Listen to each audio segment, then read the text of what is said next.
కేజ్రీవాల్ వాళ్ళకి 27 వచ్చినాయి. మధ్యలో కాంగ్రెస్ పార్టీకి 6-7 వచ్చినాయి. వాళ్ళు ఇటు బీజేపీలోకి రావడానికి సిద్ధంగా ఉన్నారు. 2014 ఎన్నికల తర్వాత 2015లో జరిగినటువంటి పరిణామం అనమాట. 2014 అప్పటికే ఆ సిచ్యుయేషన్లో ఉంది. అలాంటి సిచ్యుయేషన్లో బీజేపీ కనుక అంటే వాళ్ళు వచ్చేయడానికి సిద్ధంగా ఉన్నారు. కానీ అమిత్ షా కొంచెం ఓవర్ కాన్ఫిడెన్స్కి వెళ్ళారు. ఆ రోజుల్లో అప్పుడే మోడీ ఘన విజయం సాధించినటువంటిది, అందులో కూటమిగా గెలుస్తుంది అనుకుంటే ఏకంగా సింగిల్గానే గెలిచినటువంటి ధైర్యంతో, అందులో ఢిల్లీలో 7-7 క్లీన్ స్వీప్ చేశాం కదా అన్న ధైర్యంతో ఎలక్షన్లకు వెళ్ళాడు ఆయన.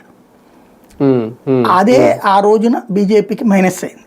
ఆనాడు ఆమ్ ఆద్మీ పార్టీ విజయం సాధించడానికి కుదిరింది.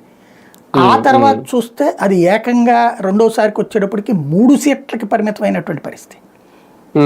అప్పుడు తర్వాత కాలంలో మొన్న లాస్ట్ ట్రిప్ అనుకుంటా కొంచెం 10 ఏమో వచ్చినాయి.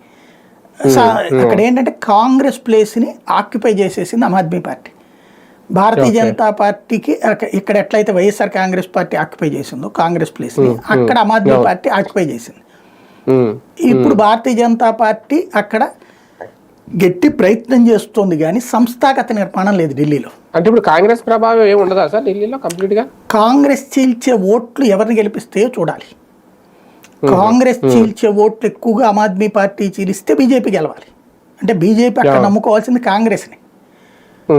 ఎందుకంటే కాంగ్రెస్ చీల్చే ఓట్ల వల్ల బీజేపీ గెలవాలి. అలా కాకపోతే కాంగ్రెస్ ప్రభావం లేకపోతే